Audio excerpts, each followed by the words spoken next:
Yo considero que la política hoy es más necesaria que nunca, más necesaria, por las formas de hacer política y también por el momento español, que como le he descrito hace un momento me parece gravísimo. Y hace falta una movilización muy amplia de personas de todas las sensibilidades.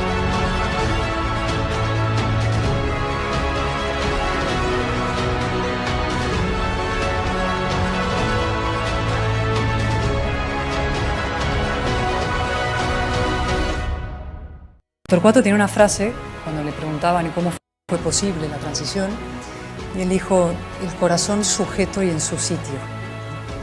Y de eso se trata, es decir, todos tenemos sentimientos, emociones, pasiones, rabia, indignación, muchos sentimientos, pero el corazón sujeto y en su sitio para poder hacer que sea la razón, la argumentación, los valores ilustrados, los que hacen posible la comunicación con otros, los que afloren, los que se impongan para la construcción y protección, en este caso, de una comunidad democrática.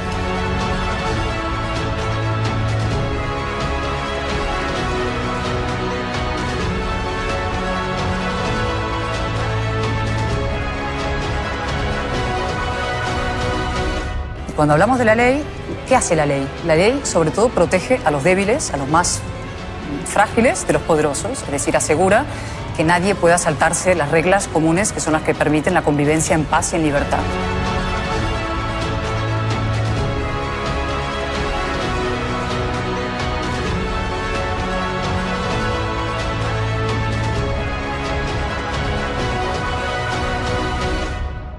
Tenemos que proteger, defender, poner en valor, reivindicar y activamente, de forma militante, defender esa extraordinaria conquista que hemos tenido los españoles, para luego poder regenerarla, reformarla y mejorarla. Nuestro sistema no es perfecto y ninguna democracia lo es, pero antes tenemos que defenderla. Y lo que mi impresión es, y la nuestra, es que esa defensa no se está produciendo.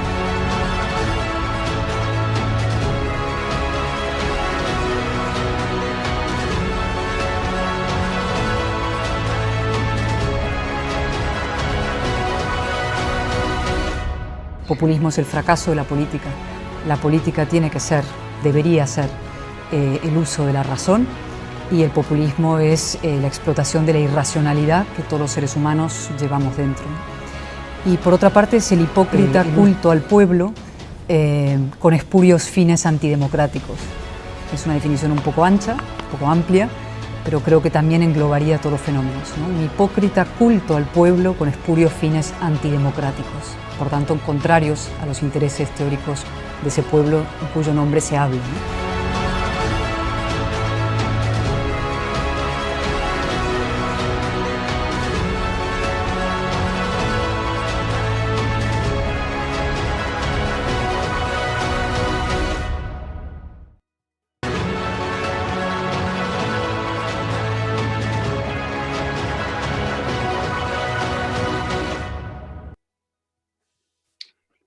Buenas tardes, damas y caballeros. Damos continuidad a las conferencias que todas las semanas, los miércoles, dicta el partido, foros, conversatorios, debates, con el propósito de dinamizar el debate público sobre temas de gran interés nacional. El día de hoy tenemos una conferencia de carácter absolutamente especial porque nos acompaña Cayetana Álvarez de Toledo, que es una figura excepcional de la política española, miembro del PP y parlamentaria de ese partido político. Sus intervenciones son de una gran solvencia intelectual, son muy significativas en un lenguaje directo en defensa de los valores democráticos de la Constitución que se dieron en la transición y de la unidad de España. El tema que hoy nos congrega es el de populismo o democracia, que tiene no solo significación en la vida pública española en los momentos que hoy se vive, sino especial significación en el contexto latinoamericano, contexto frente al cual Cayetana se ha vuelto en un referente de la defensa de los valores democráticos de la derecha occidental y de América Latina, y es una profunda conocedora de las coyunturas tan difíciles que está viviendo nuestra región y Colombia en particular. Entonces, vamos a tener la fortuna de tenerla. Le agradecemos a ella infinitamente la generosidad de acompañarnos por la convocatoria que hizo el Partido Conservador y los centros de pensamiento. Para coordinar esta conferencia, como moderador, hemos convocado al doctor Rodrigo Pombo Cajiado, que es un abogado eminente. Recording in progress. Es un abogado eminente y una persona permanentemente convocada en los medios para dar sus opiniones sobre los temas políticos de actualidad. Para darle un saludo a Cayetana, contamos con la presencia del presidente del Directorio Nacional Conservador, Omar Yepes Alzate, a quien le doy la palabra para que se dirija a nuestra audiencia. Omar, el micrófono es tuyo. ¿Me están oyendo? Sí. Bueno, un gran saludo a la doctora Cayetana y nuestro reconocimiento por estar presente en la tarde de hoy, entregándole no solamente a los conservadores de Colombia, sino en general a los colombianos sus percepciones sobre la política y sobre lo que se vive allá en España y lo que perciben desde España de lo que está sucediendo en Colombia. Este partido conservador que nosotros representamos en los actuales momentos es un partido histórico, 173 años de existencia. Y es un partido que se fundamenta particularmente en los principios del orden, de la autoridad, del respeto a la Constitución de la República y a las leyes de la nación, en la defensa de la familia tradicional, del derecho de la propiedad y de los valores fundamentales de la persona humana. Para nosotros es muy grato tenerla aquí presente esta tarde y vamos a escucharla con mucha atención porque sabemos de su significación en la política española y particularmente en su partido, el Partido Popular, con el que nos unen y nos son afines muchísimos principios que son aquellos que tutelan al Partido Conservador Colombiano. Bienvenida y muchas gracias por su presencia. Bueno, pues, doña Cayetana, ni más faltaba. Tiene usted la palabra y yo después modero, ni más faltaba. Si usted quiere, yo hago una presentación y con su licencia quisiera, en nombre del Partido Conservador, pero también de todos los centros de pensamiento aliados, ubicarlo usted frente a su audiencia.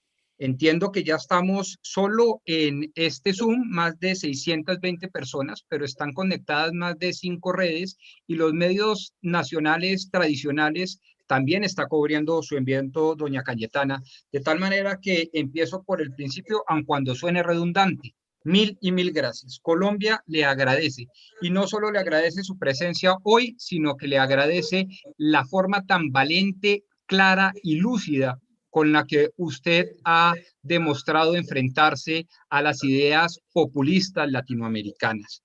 Quisiera simplemente decirle a todos los que nos acompañan, y como sé que esto está quedando grabado, que doña Cayetana es nada más ni nada menos que una estupenda historiadora, es PhD de la Universidad de Oxford. Para quienes gusten de la lectura, les recomiendo además sus ensayos y sus escritos. Escribió mucho, en el periódico El Mundo de España. Es diputada, por supuesto, del Partido Popular en estos momentos tan difíciles de la política española.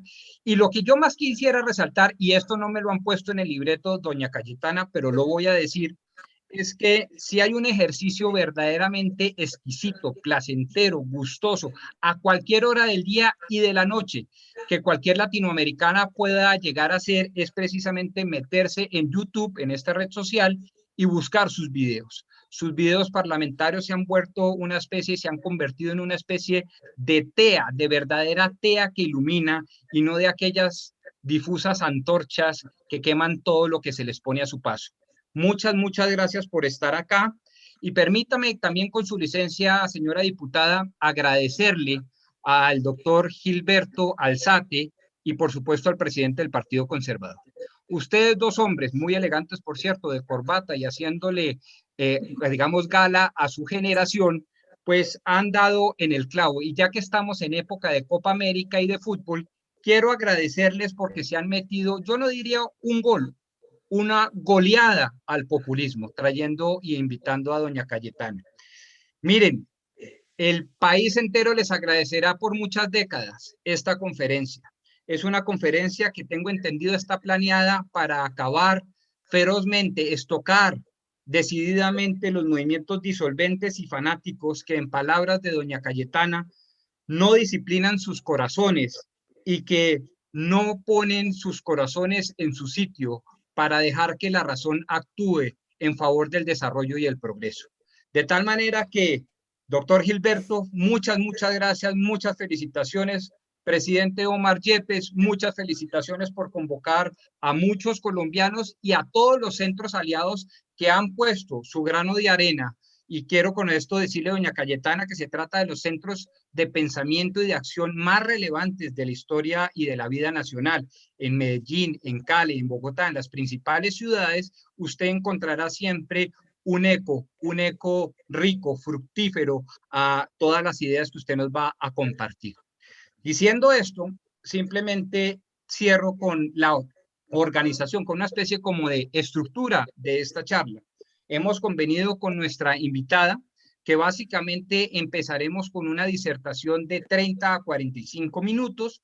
Después entraremos en un diálogo con los participantes representados principalmente, o primeramente, no principalmente, corrijo, el uso del lenguaje, seguramente doña Cayetana hará alusión a ello, es fundamental en la defensa de la democracia y en el ataque contra las embestidas populistas. Pues digo yo, primeramente le daremos el uso de la palabra a estos directores de centros aliados que además muy profusamente han revisado sus intervenciones y me han mandado una serie de preguntas.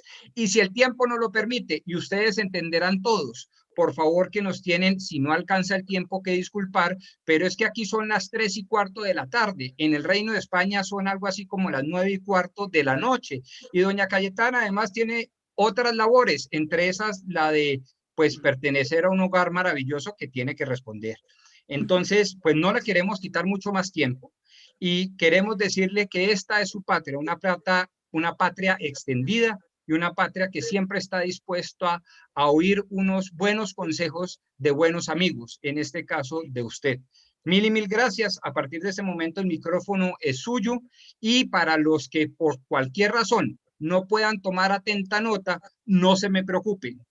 Esto todo queda grabado, lo podrán encontrar en distintas redes. Por supuesto, lo podrán encontrar en la página principal del Partido Conservador Colombiano, pero también nos vamos a encargar de que estas gratísimas ideas y buenos consejos de buenas amigas sean lo suficientemente difundidas para que todos nos familiaricemos con ellas. Doña Cayetana, muchas gracias y el micrófono es suyo.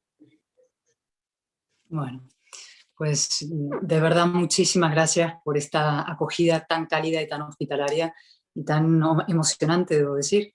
Muchas gracias al presidente del Partido Conservador, también al doctor Gilberto Alzate, a Rodrigo Pombo, que va a moderar este encuentro, y a los centros de pensamiento que han tenido la amabilidad también de convocar a muchas personas a escucharme, y sobre todo a todos los colombianos que han tenido la enorme amabilidad de conectarse y con los que quiero compartir algunas reflexiones, ¿no? Yo lo primero que quiero decir, y casi lo más importante que quiero decir, es que yo he venido a decirles a los colombianos que no están solos, que somos millones los demócratas del mundo, que seguimos con gran preocupación, con gran inquietud lo que está pasando en Colombia y que estamos dispuestos a ayudar activamente en la tarea de defender su democracia. Y eso lo vamos a hacer y lo queremos hacer y yo lo voy a hacer por muchos motivos. El primero es porque siempre he pensado, creo, que no hay fronteras morales. Es decir, que lo que le pase a un colombiano es como si me pasara a mí, no solamente porque formamos parte de una antigua familia iberoamericana, sino como demócratas, como personas comprometidas con valores ilustrados y democráticos. Pero además por una profunda admiración por vuestro país, si me permitís el tuteo, ¿no? Colombia es un ejemplo impresionante de compromiso con la libertad, con la democracia y con los derechos humanos.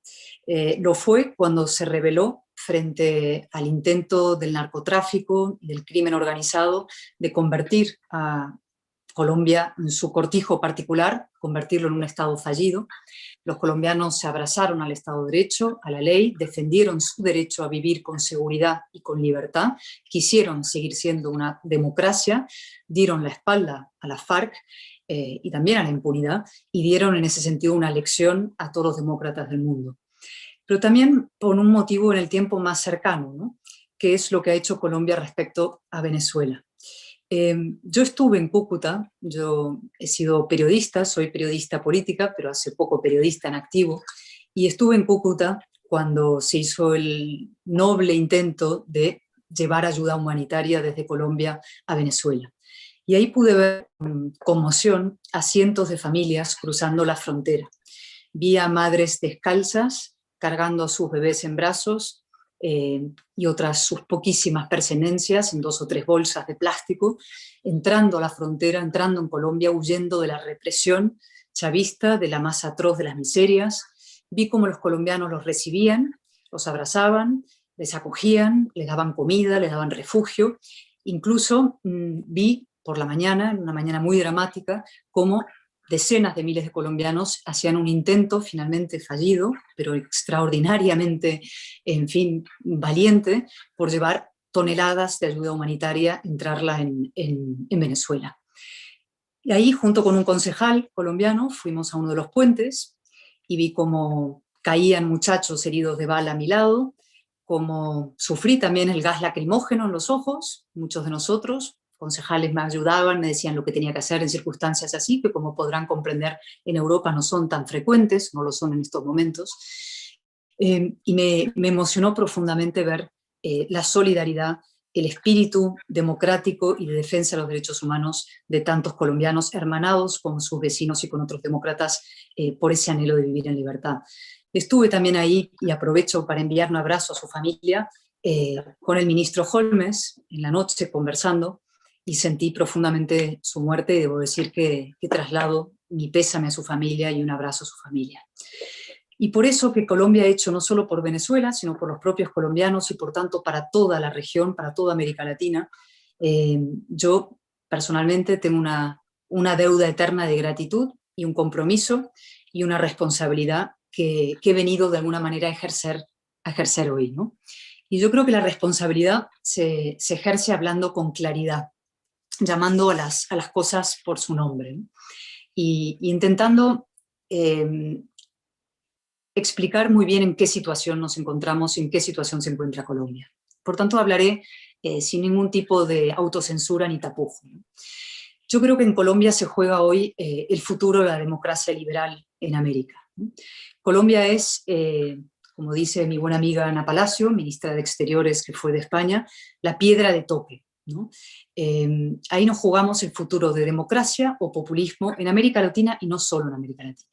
Colombia es la pieza clave en los planes del populismo internacional para sustituir el orden liberal por un modelo de caos iliberal, ¿no? Con tintes evidentemente autocráticos, pero de caos iliberal. Un modelo, el que quieren imponer, que es incompatible con todo aquello que ha hecho al mundo progresar a lo largo de 3 siglos. La libertad del individuo, la igualdad de los ciudadanos ante la ley, la separación de poderes, el Estado de Derecho, la seguridad jurídica, el pluralismo político, unas clases medias fuertes y anchas, una sociedad abierta y un mercado libre. Es decir, los grandes valores de ilustración, que son los que han permitido la convivencia y el progreso. Colombia, por tanto, insisto, es crucial lo que pase ahí. Lo es por su importancia en el mapa geoestratégico, país grande, potencia económica y en un lugar físicamente estratégico en América. Y segundo, porque es la ficha en estos momentos que le falta al Grupo de Puebla para cantar su bingo populista, para ir que todas las fichas vayan cayendo. Y tercero, también porque es una pieza muy importante en una partida a largo plazo, donde juegan actores de gran peso, de máximo peso internacional.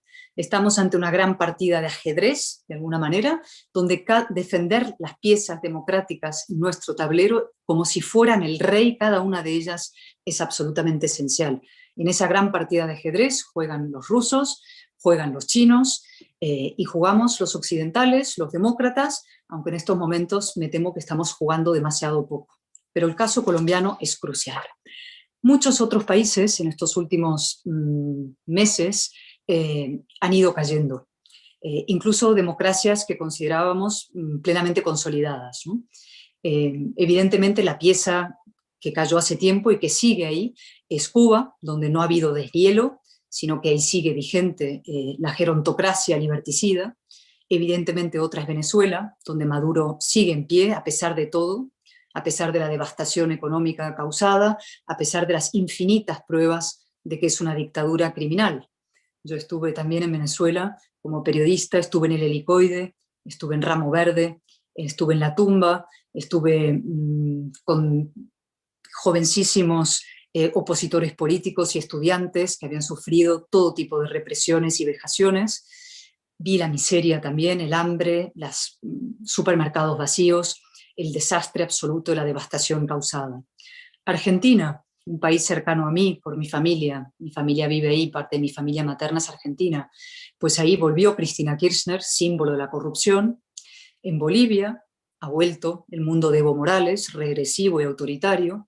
Chile, que ha sido para todos nosotros un ejemplo y una democracia absolutamente modélica, ejemplo de reconciliación, de reformismo, de racionalidad, un poco como lo era España, la España esta constitucional de la transición, ha decidido hace muy pocas fechas tirar por la borda su constitución a partir de una revuelta violenta. Y eso ha hecho, yo creo, que encender las luces de alarma, o debería haber hecho encender las luces de alarma mucho más allá de América, también en Europa y en muchos otros sitios. Y la última, en fin, novedad en este paisaje es lo sucedido en Perú. Desde ayer anda circulando un vídeo de Pedro Castillo que probablemente muchos de ustedes habrán visto, que le lleva a uno una entrevista que le hace en un programa, y la conclusión que uno llega al escucharle es que cómo es posible que un país de la categoría del Perú pueda acabar en manos de un hombre así, ¿no? En su caso el problema ni siquiera es la ideología, sino que es la pura ignorancia, es decir, la pura incapacidad cognitiva, ¿no? Solo ha aguantado de momento, está en estos momentos Ecuador, que es un ejemplo, y ahora está Colombia. Por tanto, Colombia es crucial y por eso mi interés especial en estar con vosotros, con ustedes hoy, ¿no? Y quiero decir algunas cosas con mucha claridad. La primera es que ninguno de los errores del gobierno, ni uno solo, justifica lo que está ocurriendo. El gobierno pudo cometer errores, pero ni uno solo de sus errores justifica lo que está pasando. Se están aprovechando de las legítimas preocupaciones y reivindicaciones de la gente para tumbar no solo al gobierno, sino al propio orden liberal, es decir, a la democracia. Y esa es la definición del populismo que en los vídeos estos previos habéis incluido, que es la definición a la que yo he llegado después de mucho tiempo, que es el impúdico culto al pueblo con espurios fines antidemocráticos. Yo creo que esa definición encaja como un guante en lo que estamos viendo en Colombia. Lo que buscan estos sectores es el fracaso de la política, que es el fracaso de la democracia. Pablo Iglesias, líder de Podemos, una vez lo dijo, y yo se lo recordé en un debate parlamentario. Él dijo, reconocía en su etapa prepolítica, digamos, hacía política pero no desde las instituciones, él dijo que reconocía que él y su partido nunca podrían ganar en circunstancias de normalidad, es decir, que requerían una grave crisis social para poder ganar. Y eso es precisamente lo que hacen estos movimientos, es generar las circunstancias que hacen posible su victoria, es decir, las gravísimas crisis sociales que puedan hacer posible su victoria. Pero también es muy importante decir otra cosa, y es que estamos a tiempo, es que Colombia está a tiempo. Y yo no soy pesimista, al contrario. De hecho, creo que el pesimismo es el mayor aliado del populismo. El pesimismo siempre es la antesala de la búsqueda de un mesías, de alguien que va a venir a resolverlo todo de manera mágica. Y yo creo que nosotros debemos mostrar no solo el optimismo de la voluntad, que no está mal, el optimismo de la voluntad, sino el optimismo de la libertad. Es decir, tenemos que tener la certeza, porque es así, de que los seres humanos anhelan y ansían la libertad, de que ese anhelo no es un lujo de los países ricos, como pretende hacer creer la izquierda, sino una necesidad vital que tienen todos los seres humanos por el hecho de serlo, y que además es un derecho. Ahora viene la otra parte, es decir, no basta con saber que los hombres, las mujeres y las sociedades anhelan la libertad, quieren la democracia, sino que la libertad necesita ser defendida activamente. La democracia necesita ser activamente defendida. Y uno de los grandes, creo, errores de los demócratas hoy en día es precisamente su actitud. Una actitud que es un tanto funcionarial, así la describo yo, ¿no? Como si fueran funcionarios de la democracia, la idea que uno gana la democracia como una oposición y ya está, para siempre la puede gozar y disfrutar, que no hace falta cuidarla. Y eso no es así, lamentablemente. La democracia no es un objetivo que un día se consigue y punto, es un horizonte hacia el cual hay que caminar día tras día tras día, ¿no? Como un arco iris, que uno va caminando hacia él y se aleja. No está, es decir, con la misma persistencia, con la misma determinación y con la misma ilusión. Y eso es lo que yo llamo una actitud de militancia democrática. Es decir, nosotros no tenemos constituciones militantes, pero sí tenemos que tener una actitud de demócratas militantes. Y yo creo que eso necesita Colombia ahora, militantes de la democracia dentro del país y también fuera del país. Yo me proclamo una militante de la democracia colombiana, ¿no? Y para ser militantes de la democracia hacen falta algunas cosas. Desde luego convicciones, desde luego coraje, desde luego capacidad de desafío y también claridad. Y claridad en las ideas, pero también claridad en el propio manejo de las palabras. Y esto es algo que decía Rodrigo hace un momento, citaba, que es algo que a mí me importa mucho y es verdad, ¿no? Otro de los grandes problemas contemporáneos es precisamente que las palabras han dejado de pesar, han dejado de significar lo que significan, lo que de verdad significan. Deja de haber un hecho detrás de la palabra. El populismo es un maestro en la tergiversación lingüística y eso forma parte de la crisis de la verdad que estamos viviendo, ¿no? Y por eso los populistas son muy hábiles en el manoseo y tergiversación de los conceptos. Por ejemplo, dicen paz cuando quieren decir impunidad, o dicen diálogo, proclaman el diálogo, cuando en realidad quieren decir claudicación. Nunca el diálogo es recíproco, siempre es unilateral, la democracia cede y los enemigos de la democracia avanzan. Y también, por ejemplo, se hacen llamar progresistas cuando lo que promueven es una gran involución. Este concepto, la gran involución, creo que describe bien lo que está pasando.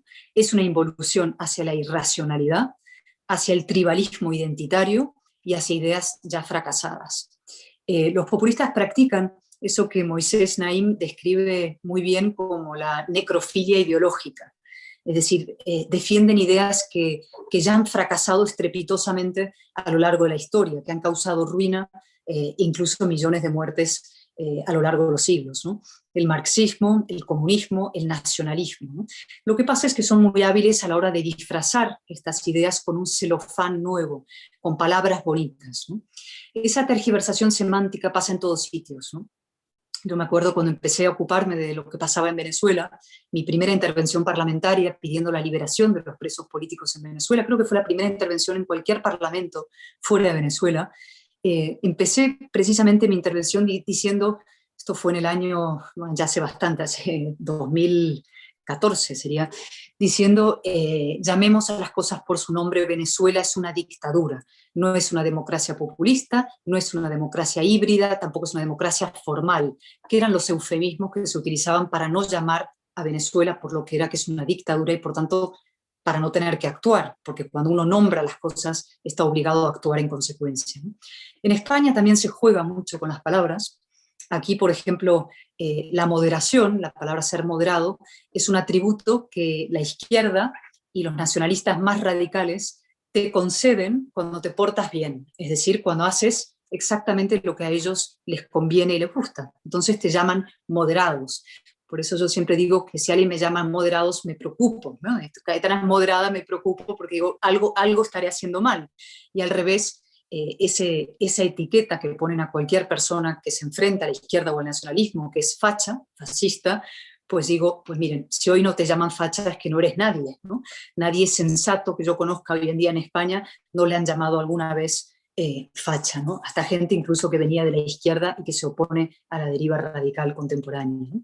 Por tanto, yo creo que no hay que preocuparse mucho por cómo nos llamen, y al revés sí creo que tenemos que llamar a nuestros adversarios, a los adversarios de la democracia por su nombre, sin eufemismos, porque lo que no se nombra, insisto, no existe.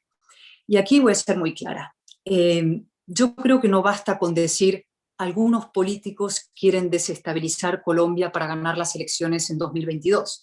O hay políticos que cabalgan a lomos de la polarización y del rencor, ¿no? Yo creo que lo que hay que decir para empezar a ganar esta batalla es: Gustavo Petro es el caballo de Troya de la democracia colombiana.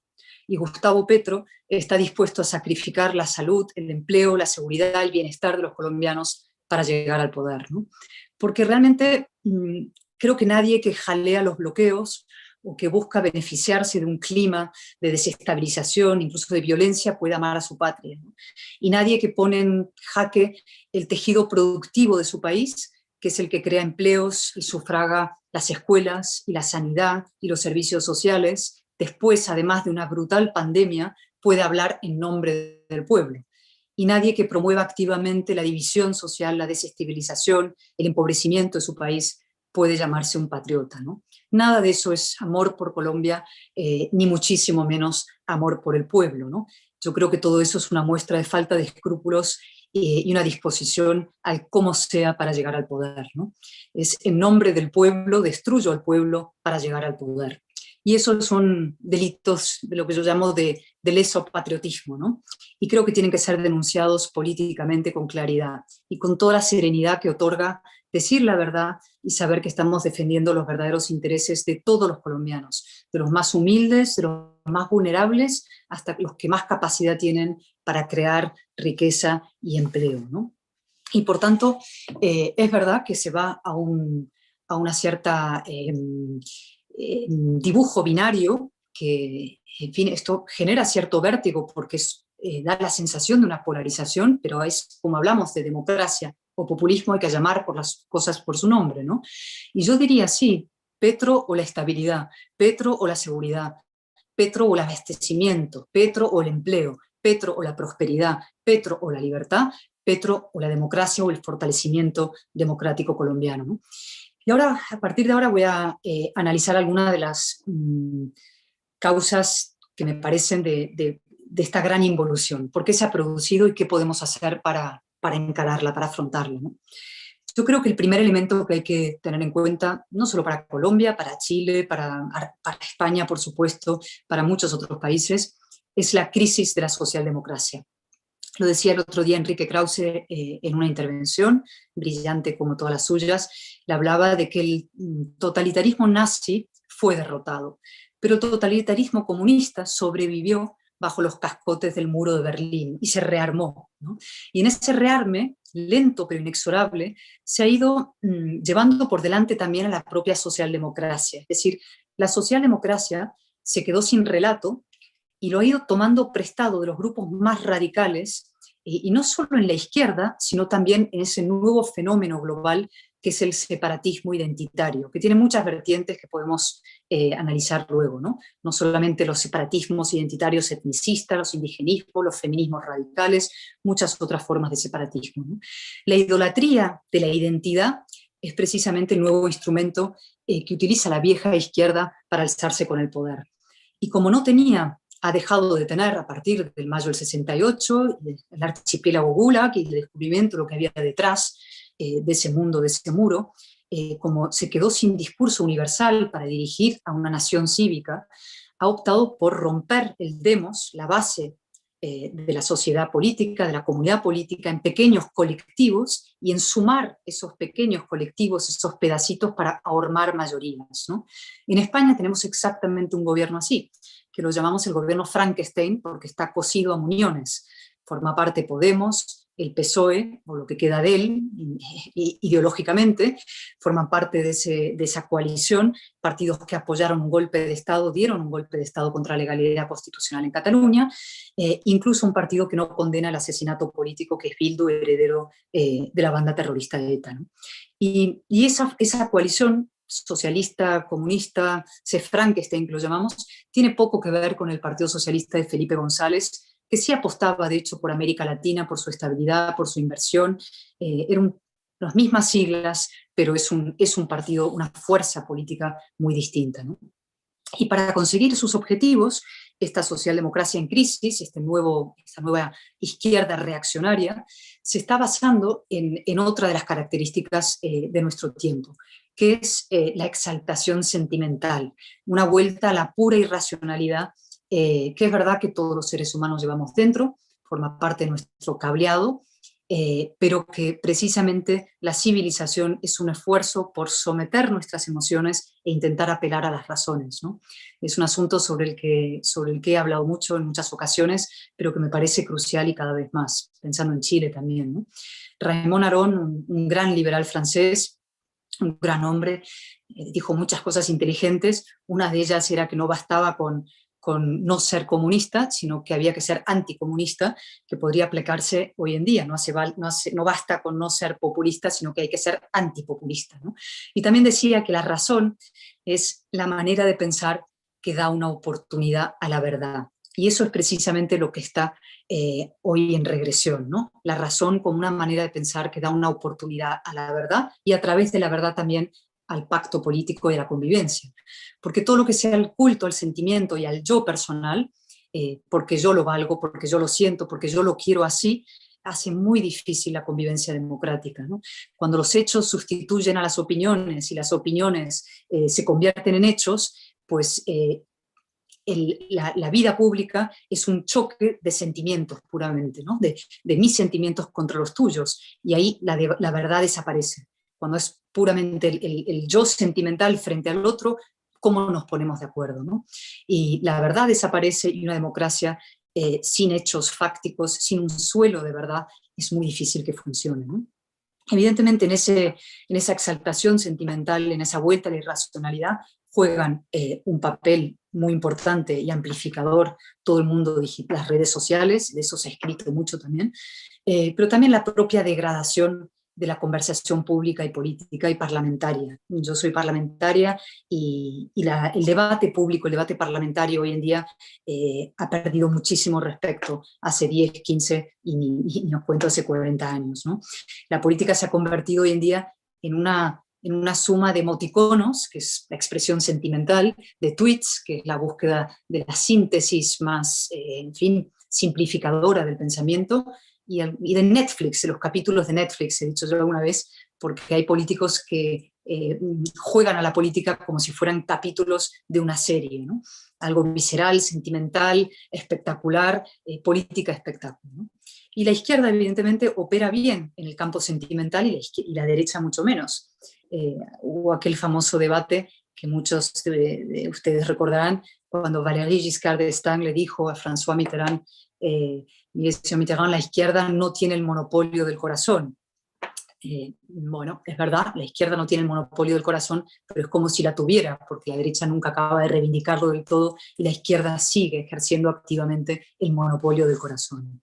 El segundo factor, creo que nos ha traído hasta aquí, es uno que a mí me duele más, porque siempre creo que es peor nuestra debilidad que su fortaleza, que es la inhibición del centro derecha, los complejos del centro derecha. Para mí es uno de los grandes misterios de la política universal, es por qué las formaciones políticas, no solo políticas, sino el espacio general del centro derecha, no se cree sus propios éxitos, ¿no? Es impresionante hasta qué punto ha faltado una pedagogía liberal, hasta qué punto los partidos de centro derecha en tantos países siempre están a la defensiva, en terreno ajeno, pidiendo perdón, tenemos, como decimos aquí, comida a la moral, ¿no? Como si la izquierda hubiera ganado, hubiera tenido razón en sus hechos, como si nosotros nos hubiéramos equivocado históricamente en los nuestros, ¿no? Por otra parte, estamos empeñados siempre, desde los partidos de centro-derecha, en distinguir entre la gestión y las ideas, ¿no? Tendemos a dejar las ideas a la izquierda y refugiarnos en la pura tecnocracia. Creemos que basta con hacer bien los números y contar bien y hacer gestionar bien la economía para que la gente te vote, como si los seres humanos fueran puramente materialistas, gente a la que solamente le importa el bolsillo, cosa que solamente en parte, evidentemente en parte es muy importante porque eso es lo que nos da, en fin, libertad en muchos sentidos, pero también la pasión por la libertad, las pasiones y los ideales forman una parte absolutamente esencial de las aspiraciones de los seres humanos y de los colectivos humanos, ¿no? Y además porque la gestión son ideas encarnadas, es decir, esa distinción es falsa entre ideas y gestión. La buena gestión es el reflejo de las buenas ideas. Y precisamente las buenas ideas de libertad, las de nuestros partidos, son las que han generado prosperidad a lo largo de los siglos. El resultado de esta inhibición de los partidos de derechas es lo que he descrito una vez como un plano inclinado, un tablero inclinado. Es decir, los partidos de izquierda siempre están en la parte alta de ese tablero y los partidos de centro-derecha siempre están en la parte baja, ¿no? Haciendo un esfuerzo, luchando en un campo desigual. Con lo cual, a veces conseguimos gobernar, porque la izquierda lo hace francamente y rematadamente muy mal, pero ellos se rearman rápidamente y como el tablero sigue inclinado y nosotros hacemos poco por nivelarlo, ellos rápidamente se rearman y nos volvemos a caer, ¿no? Eso le pasó al presidente Mariano Rajoy en España, que hizo una muy buena gestión económica en situaciones enormemente difíciles, y sin embargo la batalla cultural no se dio, la izquierda mantuvo fuerte la tensión cultural, le hicieron una moción de censura y echaron al Partido Popular del gobierno. En parte le pasó al presidente Macri en Argentina, en parte creo le ha pasado al presidente Piñera. A los tres los admiro por muchos motivos, pero creo que los tres pecaron de eso, ¿no? Y a un coste altísimo en el caso chileno, porque el cambio que se ha producido no es solamente que se puede producir un cambio de gobierno, de mayorías, sino un cambio de modelo, ¿eh? Y eso es muchísimo más grave. A partir de ahora, ¿qué podemos hacer? Algunas ideas sobre las que podemos reflexionar luego. La primera, vinculada con esto que he dicho hace un momento, es precisamente dar la batalla cultural, es decir, nivelar el tablero, defender las ideas de libertad, plantar cara a la izquierda en el terreno de las convicciones, desenmascarar sus propósitos, mostrar coraje al servicio de las ideas que defendemos. Y un ejemplo de que eso funciona, para que se vea que no es puramente retórico, es el reciente ejemplo de lo que ha sucedido en la Comunidad de Madrid, que supongo que muchos de vosotros estaréis al tanto, ¿no? Eran unas elecciones que no estaban previstas, pero que se convocaron por un cúmulo de circunstancias y que dieron un vuelco absolutamente al tablero político español, ¿no? El Partido Popular estaba en una tendencia descendente, teníamos un horizonte muy difícil por delante, de desistimiento y de división, y de pronto estas elecciones han sido un punto de inflexión y han marcado un cambio de rumbo. Han dado a la alternativa una oportunidad sobre la que hay que trabajar. Eso no significa que las elecciones próximas estén ganadas, ni muchísimo menos, pero sí dan una oportunidad a la alternativa. Y precisamente porque se plantearon estas elecciones de una manera muy clara. Se hablaba de comunismo o libertad, se plantaron cara en el terreno cultural, también de la gestión de la pandemia, a partir del hecho cierto de que una gran mayoría de ciudadanos, en este caso de madrileños, anhelaban y anhelan y quieren vivir en libertad y no bajo un régimen de confinamiento y de represión, ¿no? Esas elecciones han, como he dicho, punto de inflexión, además han tenido la extraordinaria virtud de mandar a Pablo Iglesias a su casa. También se ha cortado la coleta, no sé si eso también lo sabéis, lo cual no quiere decir que él deje la política, es decir, él es un político fracasado que se va a dedicar ahora al fracaso de la política a través de otros medios, probablemente de las televisiones, y lo va a hacer también mucho en América Latina. Ahí tiene muchos amigos de su propio eje que van a estar trabajando activamente para el fracaso de las democracias y para el fracaso de la política. Pero con esto quiero decir que se puede derrotar al populismo, no desde el tacticismo, ni del complejo, ni del cálculo, pero sí desde el coraje y la claridad. Lo segundo que creo que tenemos que hacer, vinculado con esto, es defender con toda convicción a las instituciones de la democracia representativa. La primera, en el caso español, es a la Constitución, es decir, el marco de nuestras instituciones. Yo creo que Chile cometió un gravísimo error al renunciar a su Constitución a partir de una presión violenta. Es decir, yo creo que la violencia nunca puede ser partera de la convivencia, de un nuevo orden de convivencia, ¿no?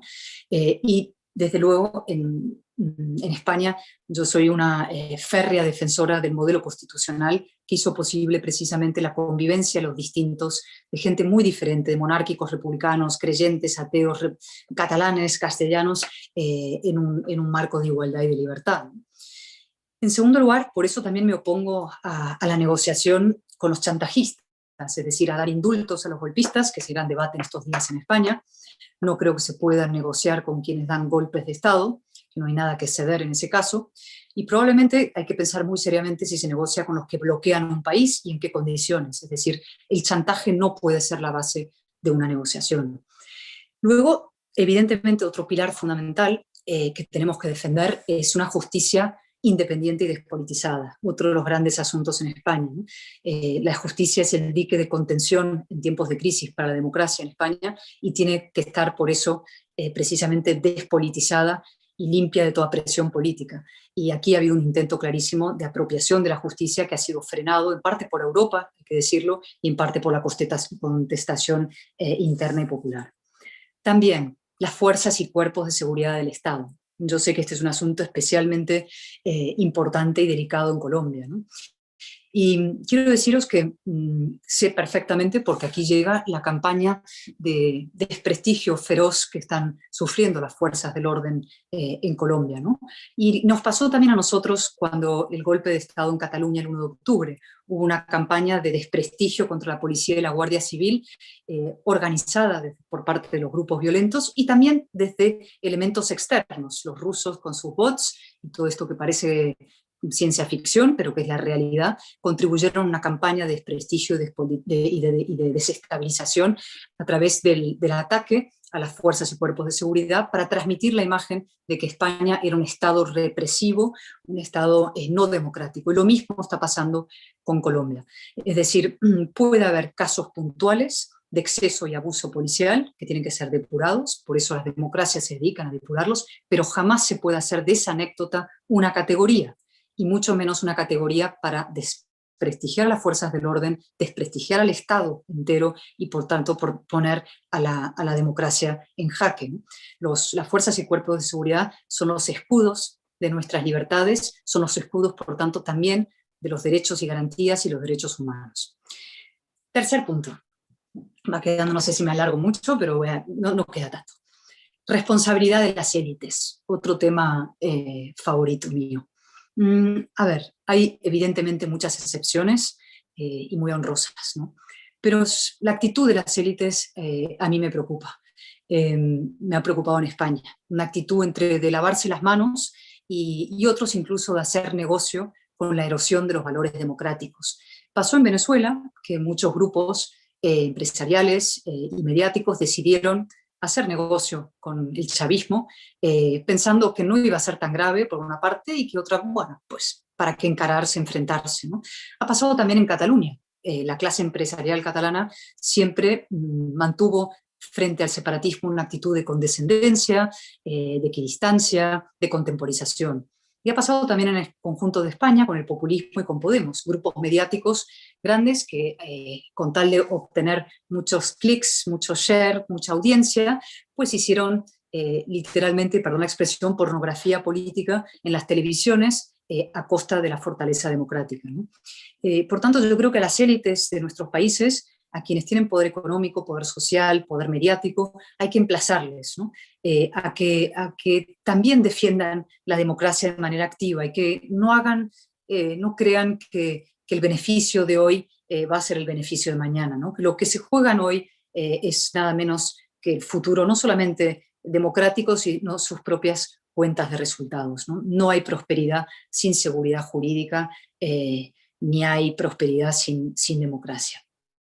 Y eso vale en el caso de Colombia, creo que no solamente para los empresarios locales, sino creo que es un mensaje que hay que transmitir a los empresarios extranjeros, es decir, a gente que tiene mucho poder y presencia en Colombia, que sepan que todo lo que sea contemporizar con estos movimientos violentos, con la desestabilización, o no ser voceros suficientemente firmes en la defensa democrática, están haciendo un papel, en fin, nefasto, no solamente para los colombianos, sino para ellos mismos, ¿no?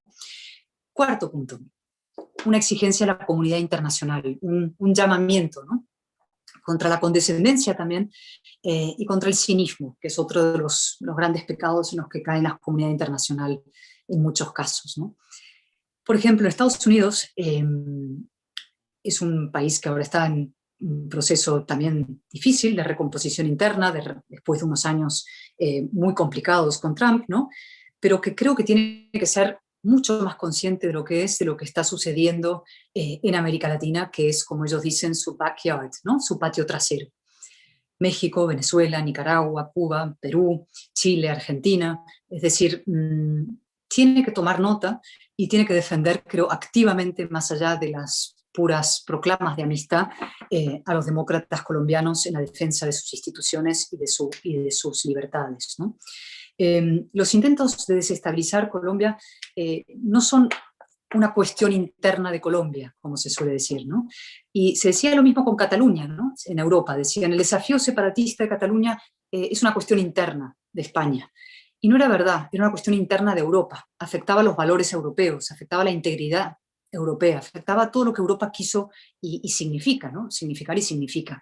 Y lo mismo con Colombia y Estados Unidos, creo. Es decir, no es una cuestión puramente interna de Colombia, es una cuestión regional, es una cuestión occidental, es una cuestión que va mucho más lejos, por lo que he dicho también al principio, respecto a la partida de ajedrez general que se está jugando. Es decir, para Estados Unidos permitir que Colombia caiga en manos de grupos radicales que puedan luego estar al servicio de potencias como los rusos o incluso los chinos, no creo que sea una operación especialmente inteligente realmente. Europa, que también ha mantenido está manteniendo respecto a Colombia una actitud, en mi opinión, no suficientemente clara ni suficientemente solidaria, ¿no? Yo creo que hay que exigir a los europeos, a las instituciones europeas, un mínimo de coherencia con los valores que dicen defender. Y aquí hay una antigua reflexión, hace muchos años ya, que hizo Mario Vargas Llosa, en un famosísimo debate con Günter Grass.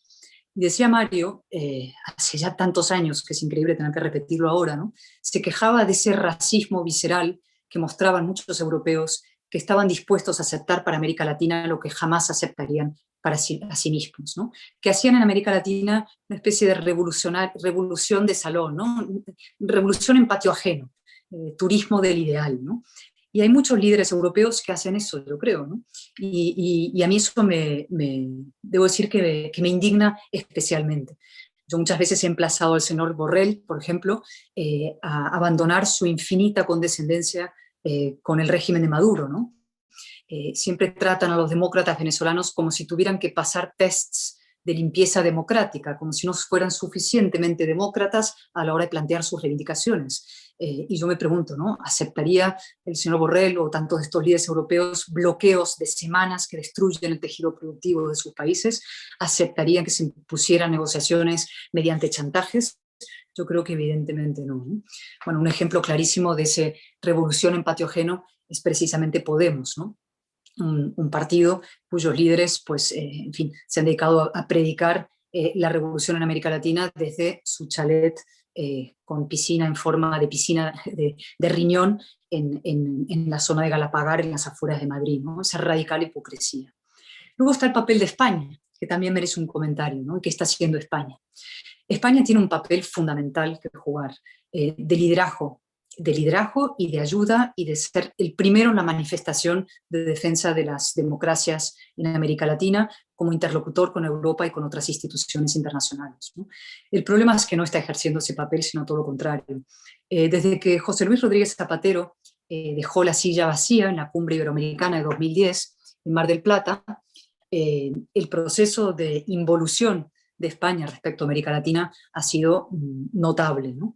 Zapatero, de hecho, decidió hacer de América Latina parte de sus intereses particulares empezó presentándose como un mediador entre Maduro y los presos políticos y acabó ejerciendo literalmente de agente de Maduro, de portavoz de Maduro en el patio, en fin, en la comunidad internacional, ¿no? Ha utilizado incluso el dolor de los presos políticos para hacer carrera ante el régimen. Y yo he dicho muchas veces que me parece realmente un oprobio y un caso incomprensible, ¿no? Y ahora tenemos otro presidente que es Pedro Sánchez, que también tenemos algunos problemas. Hoy está en Buenos Aires, de hecho, con el gobierno argentino, ¿no? Y no es solamente el caso Delcy, que habrá llegado a Colombia, de las maletas y de la presencia de Delcy Rodríguez en Barajas una noche misteriosa. No son solamente las ayudas a Plus Ultra, que es una compañía controlada y cuyos principales beneficiarios son personajes de la cúpula chavista, sino algo incluso más concreto y más nítido, ¿no? Que es que ha nombrado secretario del gobierno, nada menos de la Agenda 2030, a Enrique de Santiago, que ha sido abogado de la FARC, ¿no? Y a mí eso me parece una profunda ofensa, debo decirlo, y me gustaría, en nombre de millones de españoles, pedir perdón a los colombianos por este hecho que me parece, imaginado al revés, sería radicalmente ofensivo, y puedo imaginar lo ofensivo que resulta para millones de colombianos. Casi último punto, quedan dos. Movilización cívica. A ver, es crucial la movilización en la calle y la movilización cívica, y perfectamente compatible con la fortaleza en las instituciones y la oposición en nuestro caso, o la defensa dentro de las instituciones del gobierno, en el caso de Colombia, ¿no? Colombia es una sociedad adulta, y hay que tratar a los colombianos como adultos, y también a los jóvenes colombianos. Y esto quiero decirlo por un motivo muy, muy concreto, ¿no? Muchos jóvenes chilenos que apoyaron todo este movimiento, yo creo que muy pronto se darán cuenta de que han vivido un enorme espejismo. Son víctimas de su propio adanismo, pensar que cada generación tiene que inaugurar el mundo, y también del miedo irresponsable de sus mayores que han permitido que este proceso se desencadenara. Les ha pasado también a muchos jóvenes votantes de Podemos, que apoyaron desde el idealismo, desde las convicciones de que todo era posible, de un puro ciego voluntarismo, y porque les decían sí se puede, todo se puede, y que ahora se han llevado, digamos, el chasco, como decimos aquí, la frustración de ver que la realidad es algo muy distinta a las ensoñaciones, ¿no? Que Europa impone limitaciones para poder, en fin, tener una economía más o menos viable, y que todo eso del sí se puede, todo es posible, no era verdad, porque hay algo llamado el principio de la realidad, ¿no? Les pasó también en parte a los separatistas, me importa, seguro, en Cataluña, cuando les dijeron sus líderes que podrían proclamar una Cataluña independiente de la noche a la mañana, de manera automática, simplemente con ir a votar en unas urnas, y que además serían inmediatamente proclamado el nuevo Estado de Europa, ¿no? Eso era una falsedad y una ficción. Y el 1 de octubre se produjo un baño de realidad. Las ficciones solo generan frustración, y el voluntarismo no puede sustituir a la realidad. Y por eso yo creo que a los jóvenes en Colombia, y los que tienen frustración, y a las familias que tienen preocupación, hay que hablarles con toda la sinceridad del mundo, y decir que el cielo en la tierra no existe, pero que la tierra tampoco es un infierno. Es decir, que se puede salir adelante, que el estado del bienestar está ahí, y además existe, y hay una protección social que hay que cuidar y fortalecer, pero que además tienen que levantarse por su pie, porque esa es la manera de asumir la responsabilidad, que es la llave de la libertad, ¿no? Porque además hay que encarar de manera muy adulta el debate, y en España, en Europa y también en América, sobre los costes de la pandemia, que van a ser enormes, y los costes de esta crisis profunda, ¿no? A nosotros nos pasa, ¿no? Mucha gente cree aquí que los fondos del Estado son infinitos, o que Europa es como un árbol que produce el manantial, maná caído del cielo, una fuente inagotable de recursos, pero eso no es verdad, ¿no? Y va a haber que hacer reformas, y vamos a asegurarnos de que las reformas sean razonables y cuidar a los más vulnerables, pero hay que hacer reformas. Y en Colombia la pandemia también tendrá un coste, lógicamente ya lo ha tenido, ¿no? Y hay que buscar la fórmula más razonable de asumir esos costes y más justa, pero nunca puede ser gratis total, porque nada lo es en la vida, y el que te promete el gratis total te está engañando y solamente lo que quiere son tus votos para que luego pagues tú la factura, ¿no? Es decir, quien te dice, eres una víctima, yo te voy a resolver todos tus problemas, lo que quiere en el fondo es que le proclames su salvador, le des el poder total. Y ya el último punto, y con esto voy a acabar, que es la reagrupación, es decir, el trabajar conjuntamente quienes defendemos objetivos comunes y en este caso algo tan común como un sistema democrático. Es decir, tenemos que dejar de lado nuestras diferencias. El espacio de la razón es muy amplio hoy en día. No son solo los conservadores o los liberales, o en España incluso algunos socialdemócratas progresistas ilustrados, como los llamo yo. Es decir, todos los demócratas dentro de este eje democracia o populismo, todos los demócratas tenemos que buscar lo que nos une frente a lo que nos diferencia y trabajar conjuntamente, ¿no? Esas diferencias simplemente nos debilitan, estos desencuentros los fortalecen a ellos. Y esta reagrupación, que tiene que ser interna en nuestros países, a mí me gustaría también que lo fuera a través de las fronteras. Es decir, que podamos construir, y este es mi gran objetivo, un espacio de la razón transatlántico de alguna manera, ¿no? Evocando esa frase tan bonita de la Constitución de Cádiz, que es la primera constitución liberal, la primera constitución en la que la nación cívica se pone de pie frente a la tiranía. Decía la Constitución de Cádiz, españoles de ambos hemisferios, ¿no? Ahora no somos españoles de ambos hemisferios, pero sí somos demócratas de ambos hemisferios, y creo que tenemos que actualizar ese vínculo, organizar ese vínculo, trabajar conjuntamente en defensa de nuestras comunes democracias. Ellos sí están organizados, ellos sí están financiados, ellos sí tienen algo llamado el Grupo de Puebla, ¿no?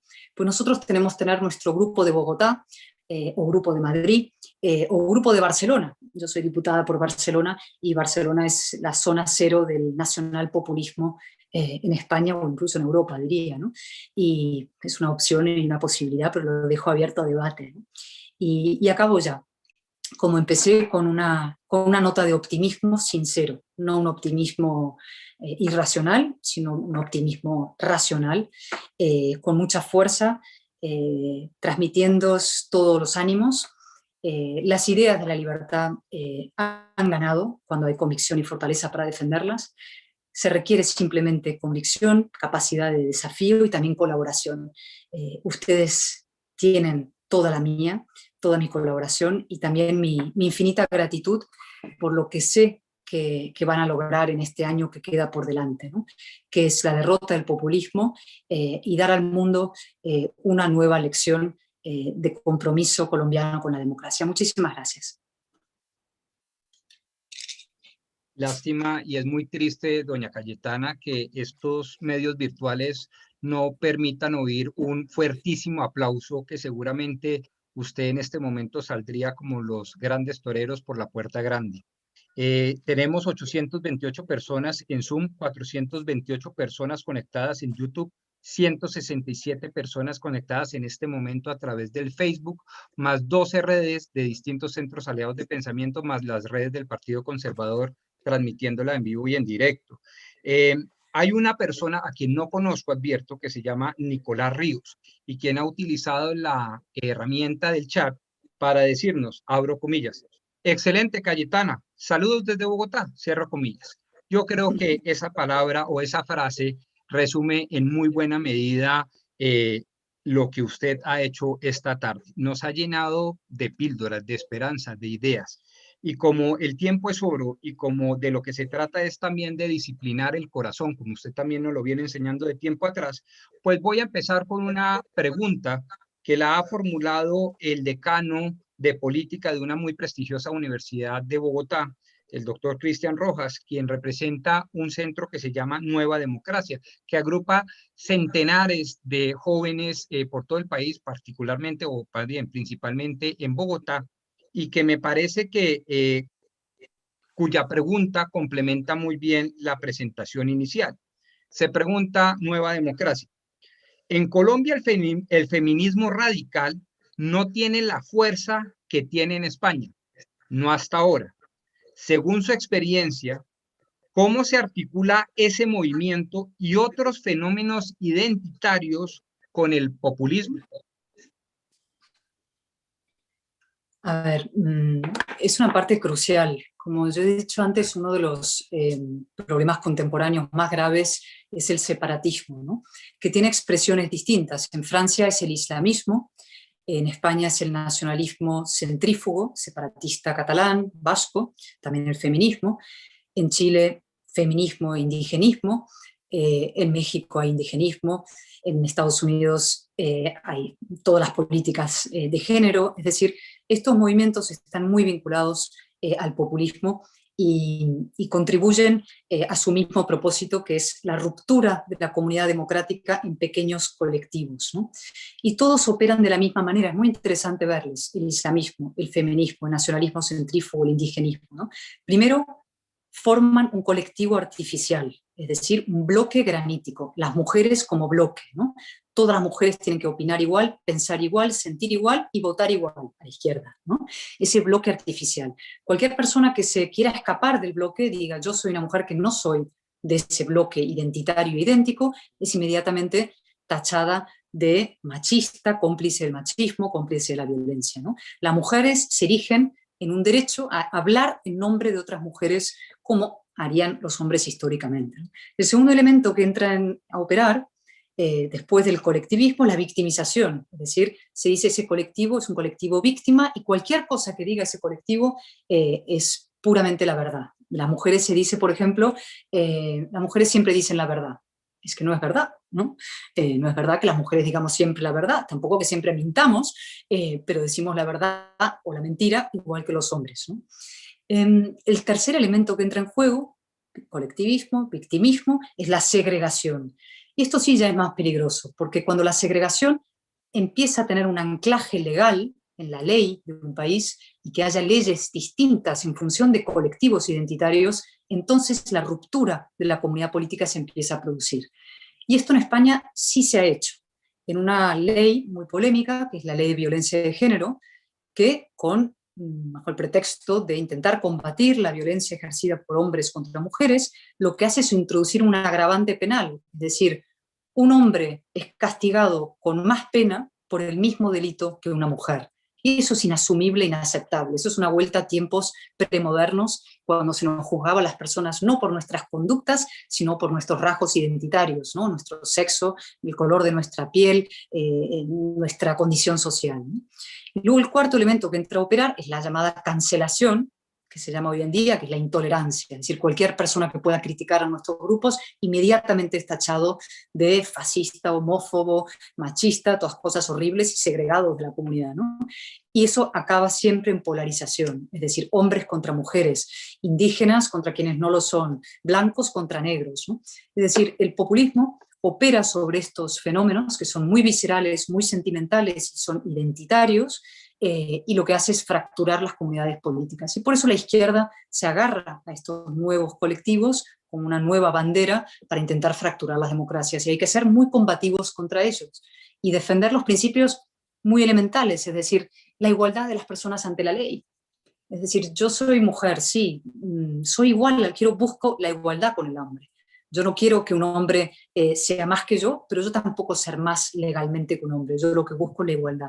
Y esa igualdad es una de las grandísimas conquistas de la modernidad política y por eso tenemos que defenderla con toda fortaleza. Y en Chile, y ya un apunte rápido, yo me quedé muy, muy impresionada cuando vi que en la Constitución, la constituyente, estaba organizada de manera paritaria absoluta y radicalmente. Es decir, que si un hombre era elegido por encima de una mujer, superando la cantidad de mujeres y hombres, ese hombre pasaba de lado y ¿no? era elegida la mujer. Es decir, eso provoca una crisis de representación brutal, ¿no? O esta anécdota que he citado estos días bastante, la alcaldesa de Chicago. La alcaldesa de Chicago, que es de color, negra